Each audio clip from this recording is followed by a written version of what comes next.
Bom, nesse momento eu gostaria de falar de um tema muito interessante, que com certeza vai mexer com você, você vai precisar prestar atenção. 3 mistérios sobre a presença de Deus. Nossa base bíblica se encontra em 2 Samuel, no seu capítulo 6. Nós temos uma passagem muito interessante, no qual a presença de Deus, que era representada pela Arca da Aliança, tem alguns acontecimentos interessante e que nós precisamos prestar atenção, porque com certeza nós precisamos entender muito bem por que muitas pessoas ainda têm dúvidas, sendo cristã, crendo no Senhor, vivendo uma vida separada, mas ainda tem dúvida se realmente a presença de Deus realmente reina em sua vida. Nós precisamos aqui falar sobre esses 3 mistérios de forma plena. E se você gostou e ama a palavra de Deus, não deixe de se inscrever e compartilhar nas suas redes sociais. Vem comigo.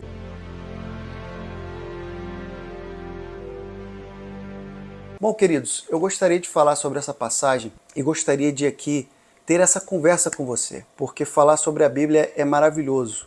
E nessa passagem, Davi, ele vai à casa de Abinadab, e aqui eu estou falando do momento em que Davi tem a ideia de trazer a Arca da Aliança novamente. Ele quer trazer para Jerusalém novamente. E ele vai até a casa de Abinadab, e nesse momento colocam uma Arca da Aliança em um carro novo, muito novo, puxado por bois, e vale ressaltar que eram animais que nunca tinham trabalhado, nunca tinham sido colocados ali para levar nenhum tipo de peso, eram praticamente assim, não tinham feito nada, descansados, eram especiais. E foram esses que foram separados para levar a Arca da Aliança. Bom, nós sabemos que Uzá e Aiô, que eram filhos de Abinadab, estavam ali guiando o carro que estava levando a Arca da Aliança, que representa a presença do Senhor e que era ali um objeto sagrado para os judeus. Bom, queridos, chegando ali à eira de Nacon, Uzá, ele estende a mão para amparar a arca, uma vez que os bois ali começam a tropeçar e a arca começa a pender. Queridos, segundo a passagem de 2 Samuel, capítulo 6, verso 7, diz que a ira do Senhor se acendeu contra Uzá e Deus o feriu por esta imprudência. E morreu ali Uzá junto à arca de Deus. Bom, queridos, a primeira coisa que nós precisamos falar sobre, o primeiro mistério que nós temos que entender sobre a presença de Deus é por que Uzá ele foi fulminado por Deus ali por tentar amparar a arca que estava para cair. A arca ia cair e ele foi ampará-la. O que aconteceu? Bom, primeira pergunta que é feita também. Será que Uzá não sabia que ele não podia tocar na arca? Se ele fosse sacerdote ou não? Porque isso também não é apresentado para nós.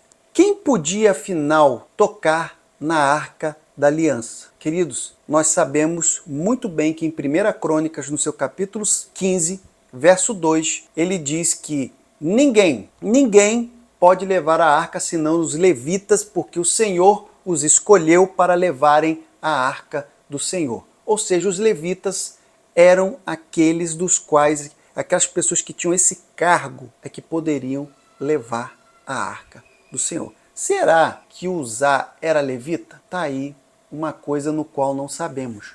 Mas uma coisa nós temos certeza, ele tinha conhecimento do que podia e não podia fazer em relação à arca. Então, a primeira coisa que nós temos que revelar aqui, acompanhado até da palavra de Deus, que em Deuteronômio, no seu capítulo 31, verso 9, diz que somente Moisés, escrevendo esta lei, entrega aos sacerdotes, filhos de Levi, que levaram a arca do Senhor e todos os anciãos de Israel. Então, mais uma vez, colocando aqui um reforço sobre serem somente os levitas.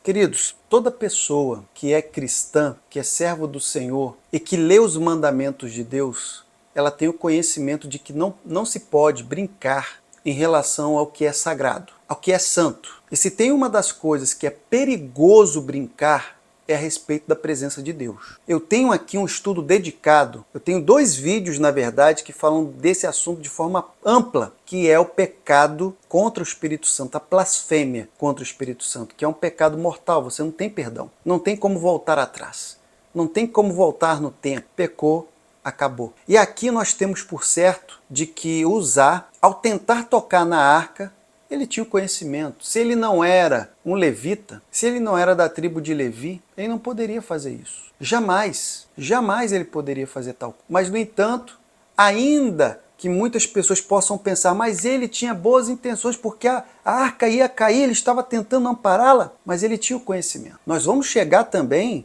até mesmo nessa situação, o porquê até a arca pender, isso foi um problema. Vamos aqui para o segundo mistério a respeito da presença de Deus, dos quais não podemos jamais sermos negligentes e não buscarmos saber. Precisamos buscar saber. Davi, ele fica abismado com o acontecido, ele fica irritado porque Uzá foi morto por Deus e ao mesmo tempo ele fica muito surpreso e até se pergunta, como trarei eu a arca do Senhor? Uma vez que ele viu que Uzá foi morto, como é que ele ia fazer agora? É claro que Davi iria consultar, ele iria começar a entender o que aconteceu de errado, o que houve ali, qual foi o erro. E aí nós descobrimos mais um ponto. Se você olhar na sua Bíblia em Números, no seu capítulo 7, verso 9, diz, mas os filhos de Coate nada deu, porquanto a seu cargo estava o santuário, e os levavam aos ombros. E os levavam aos ombros. Sabe o segundo erro que houve aí nessa passagem em relação a levar a Arca da Aliança, que representa a presença do Altíssimo? Era que ela não era para estar em um carro e nem sendo conduzido por animais.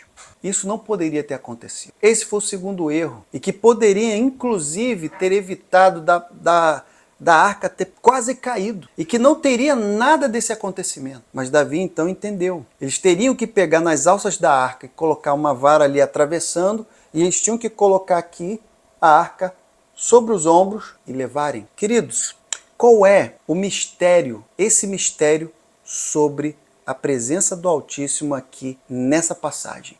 A presença do Altíssimo não fica nem em objetos inanimados, em animais. Mas a presença de Deus, a presença do Altíssimo, ela deve estar sobre o homem, sobre a mulher, sobre a sua criação perfeita. Ele deve ficar sobre nós, não é sobre um carro. Ela não deve ficar ali.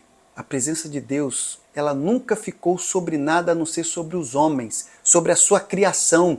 Mesmo que fosse na antiga aliança, ele deveria estar aqui, ó, porque ele paira sobre nós. Ele vive em nós. Ele não vai estar num objeto inanimado. Ele não vai estar em animais. Mais um mistério que nós precisamos entender sobre a presença do Altíssimo, do nosso eterno Deus.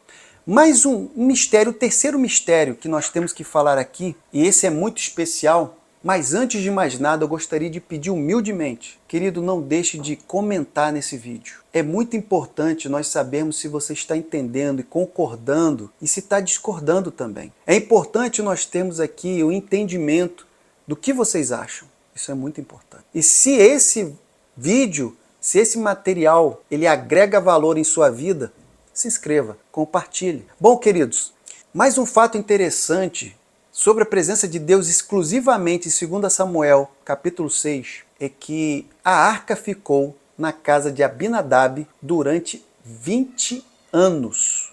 E ficou ali tanto Abinadab e seus filhos Uzá, 20 anos.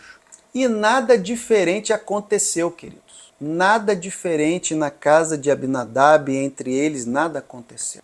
Mas quando Davi viu que Uzá morreu e ele não tinha condições de levar realmente a arca para Jerusalém, o que ele faz? Olha, então, já que eu não posso levar, eu tenho que levar para algum lugar. Então ele vai e deixa na casa de Obed-Edom. Queridos, segundo a passagem, diz que a casa de Obed-Edom e ele a todos foram abençoados. Muito abençoados. Preste atenção, a arca ficou quanto tempo na casa de Obed-Edom para que todo mundo tivesse essa notícia extraordinária? 3 meses. 3 meses. Na casa de Abinadab ficaram 20 anos. E na casa de Obed-Edom, 3 meses. E essa notícia chegou para Davi. Olha, a casa de Obed-Edom está super abençoada. Ele está abençoado. Agora, por favor, quando a gente vem aqui falar sobre tal coisa, o primeiro pensamento que as pessoas têm, eles foram ricamente prósperos, ficaram ricos, milionários. A Bíblia não falou isso. A Bíblia falou sobre bênção. Tanto que foi a casa e todos os seus, em 3 meses. O que nós aprendemos aqui, queridos? É exatamente o que foi a nossa introdução. Existem pessoas que se enganam e até se perguntam por que nada acontece. E ficam naquele dilema. Por que a minha vida parece que não cresce, ela não avança, nada acontece, parece que é tudo a mesma? O que está acontecendo? E existe um fator muito pontual. Queridos, quem não vive uma vida espiritual, vive uma vida de teoria e não busca a presença do Eterno, não tem novidade. Você vai passar 20 anos dizendo que é uma coisa, não sendo, e não vai desfrutar da riqueza, da bênção, da presença de Deus. Você tem que entender que para você desfrutar da riqueza, da bênção da presença do Altíssimo, você deve ser uma pessoa que dá valor, cuida para que tenha a presença do Eterno contigo. Enquanto Abinadab, Uzá e Aiô, com certeza eles estavam ali com a arca e olhavam a arca provavelmente como um objeto sagrado, mas um objeto que estava ali. E Obed-Edom, por sua vez, pode ter tido um tratamento diferenciado em relação à arca. E com isso, o Senhor, vendo o temor, o tremor, o cuidado, o zelo, a bênção recaiu sobre a casa de Obed-Edom. E com isso, nós vemos que toda pessoa que tem a presença do Eterno em sua vida tem novidade. Tem novidade, não fica na mesma. Não é uma pessoa que só fala em luta, só fala em fracasso, só fala em dificuldade. Não, a pessoa fala em bênção, a pessoa fala em vitória, a pessoa fala em conquista, a pessoa fala em riquezas de bênçãos. Então é preciso nós entendermos mistérios da presença do Eterno. Por isso que existe também aqui nesse canal um vídeo dedicado para dizer o que significa ser templo do Espírito. Não perca, querido, de ver esse vídeo, de dar continuidade sobre um tema que se liga ao outro. Nós precisamos entender que há um cuidado que deve ser para aquele que está ali para portar, para ter a presença do Eterno em si. Não adianta a gente... Tem pessoas que, quando fala sobre a presença de Deus, pensa que é algo muito teórico, muito longe. Parece que não vivencia a espiritualidade com o Eterno, não vivencia uma intimidade com Deus, não tem aquela proximidade, aquela ligação com o Eterno. Não consegue nem senti-lo. Às vezes pode dizer que sentiu, mas nem sentiu. Então, queridos, é preciso acordar, é preciso se levantar para entender os mistérios que realmente estão por trás da presença do Eterno. Espero que eu tenha ajudado você e que a paz de Deus esteja sobre a sua casa. Amém.